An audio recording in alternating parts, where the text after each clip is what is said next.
She is creating the idea that women are owed good sex. That every time you engage in sex, it should be pleasant, and it will be pleasant if it's done right. And she's supposedly a sex educator. Now, the reality, and I'm sorry to tell you this for all the Laci Green fans who may be watching, is that you're probably going to have a lot of bad sex in your life. Yep, there speaks the sexual partner of John the Other. That story very much checks out. I mean, look at this bloated old twat. Looks like he'd struggle to pleasure a fucking mouse. I bet he don't touch the sides, does it, lad? Alright, so let me slow down for any of the Laci Green fans. I know they're struggling right now because they've been tricked. They think they're watching a sex ed channel.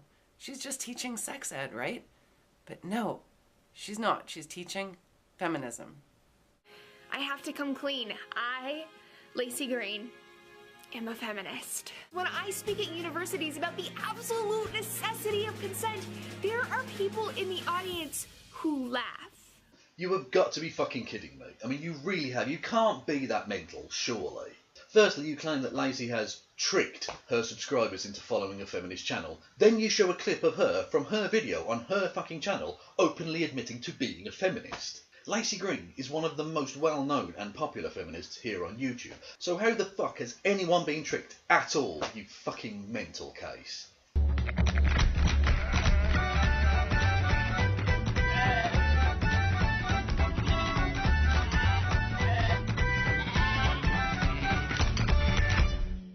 Now, when it comes to the issue of rape, and yes, we're going there, people. You knew that was going to happen because it happens in every fucking episode of this series because it's about the Man-osphere and they're obsessed with rape. Anyway, so when it comes to the topic of rape, Diana Davison wants to be taken seriously, but it's very difficult to take her with any level of seriousness because up until very recently, she started her videos like this.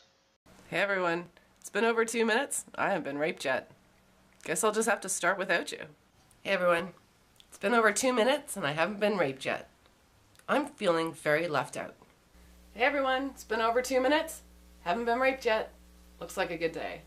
Hey everyone, it's been 2 minutes. I haven't been raped yet. Oh yeah. Oh yeah. Hey everyone, it's been over 2 minutes and I haven't even thought about being raped yet. Until now. Damn you feminists. Hey everyone, it's been over 2 minutes. Haven't been raped yet.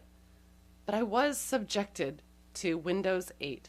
I know, it's fucking ridiculous. Anyway, but it gets even worse because, again, up until very recently, she used to end her videos like this. And now for the rape joke of the week. And now for the rape joke of the week. And now for the rape joke of the week. And now for the rape joke of the week. And now for the rape joke of the week. Here's the rape joke of the week. And now for the rape joke of the week. And now for the rape joke of the week.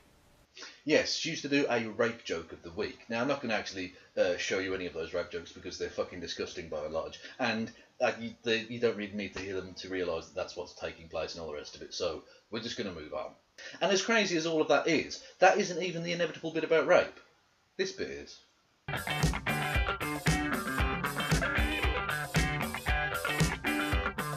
Yes, it's the inevitable bit about rape. Yay! Now, there's so much to choose from with rape apology and general fucking false rape hysteria nonsense with Diana Davison that there's almost too much to choose from. And there's also the fact that she's in a relationship with John the Other, who is one of the most disgusting rape apologists here on YouTube's. I mean, I really don't know how bad your self-esteem has to be to share a bed, to literally make love to a man that disgusting, that creepy, and frankly that fucking wrong. But anyway, the thing I've gone with is a very recent video of hers about the Brock Turner case, or at least in theory about the Brock Turner case. Hi everyone, I'm Diana Davison, and I've been asked by a lot of people to talk about the case of Brock Turner. Yes, I'm sure someone like you will deal with this incredibly sensitive topic with all the delicacy of a hippo wearing steel toe-cap boots. And I've been asked by a lot of people to talk about the case of Brock Turner. This is a former Stanford University student who was arrested for and convicted of sexual assault on campus. And it was turned into a high-profile case. No. This wasn't turned into a high-profile case. This was always going to be a high-profile case. He was already a high-profile athlete at a very high-profile university who was convicted of a fucking rape. This was always going to be high-profile. Now, that might seem like semantic nitpicking, but it's actually very important because this is the spin that a lot of Man-osphereans try to put on this story, to try and make people feel sorry for him, to say, oh, well, he wasn't given a fair trial, or he was treated harshly because this was turned into a media circus. Whereas actually, in fact, he was treated with ridiculous, disgusting, frankly fucking evil leniency. He was given the custodial equivalent of a slap on the fucking wrist for committing one of the most disgusting crimes that a human being could possibly commit. Rape culture, anyone? Actually, it was turned into a lot more. In the New Republic, Lisa Wade writes, "The hyper-masculine violence of Omar Mateen and Brock Turner. Two violent men, two symptoms of the same sickness." So here, Brock Turner is being compared to the Orlando shooter. Now, they complain that whenever a case of false rape allegations, and I say they meaning feminists, that men's rights activists or anti-feminists take that case and try to blow it into something out of proportion. Fuck you, you smug piece of shit. And yes, by the way, MRAs constantly do that. They use any instance of a convicted false rape allegation to try and smear all women, and they try and use that as evidence that basically all women are total fucking scum. So, you know... Did you like my smug face there? So if they want to take a case of a person who was, I think, rightfully convicted of sexual assault and use that to claim that such a thing, a hyperbolic thing as rape culture exists, well, I'm going to throw at them some cases that nobody has really heard about that come from an organization that actually supports Title IX inquiries on campus. They advocate for either side, whichever one they think is correct, but they generally support the movement into consent culture, and they support the general feminist narrative about what sexual assault trials should be treated as. Hang on there. Whoa, whoa, whoa. Whoa there. Are you saying you have a problem with consent culture? You have a problem with consent culture? You have a problem with a culture where the gaining of sexual consent is the norm?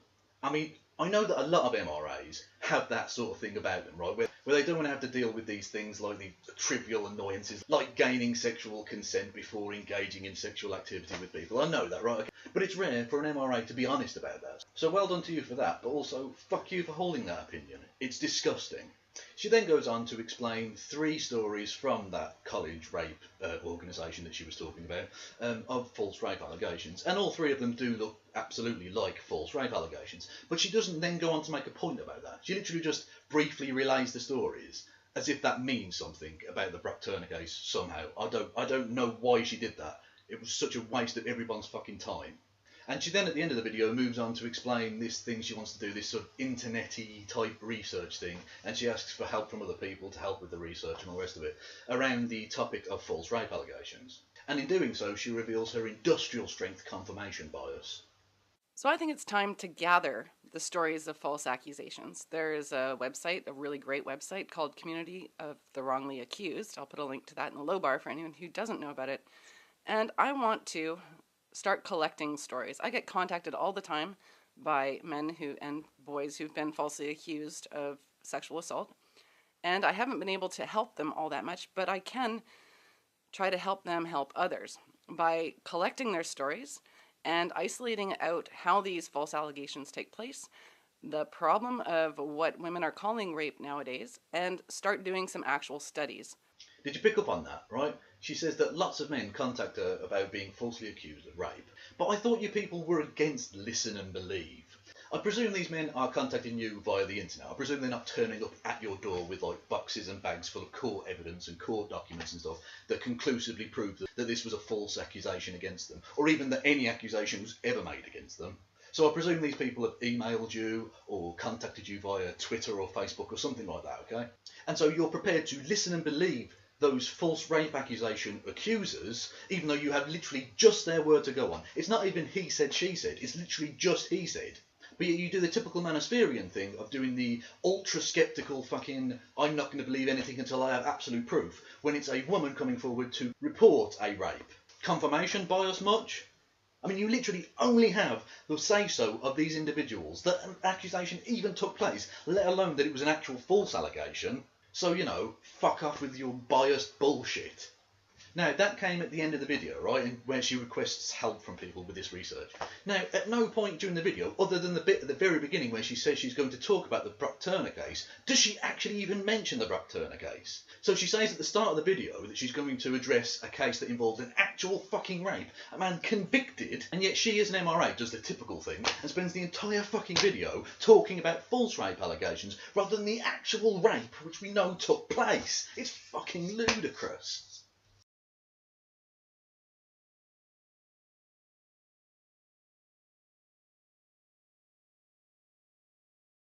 But anyway, let's wrap this show up, shall we? Because, quite frankly, I'm sick of Diana Davison at this point. There really is only one thing to say about Diana Davison, and that is that she fucking despises women. That's the core of her being here on the internet, anyway. That's very much her shtick, you know? So in that respect, she's just a sort of bog-standard common-a-garden MGTOW, albeit that she's got different bits going on downstairs. Although even though she hasn't actually got a cock, she's probably still got a bigger cock than most MGTOWs. But anyway, it's an entirely different surreal matter. Diana Davison, go fuck yourself. I'm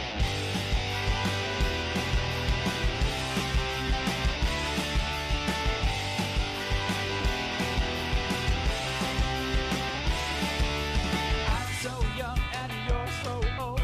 This life, darling, I've been told. I don't care just what they say. Yours forever, I will pray.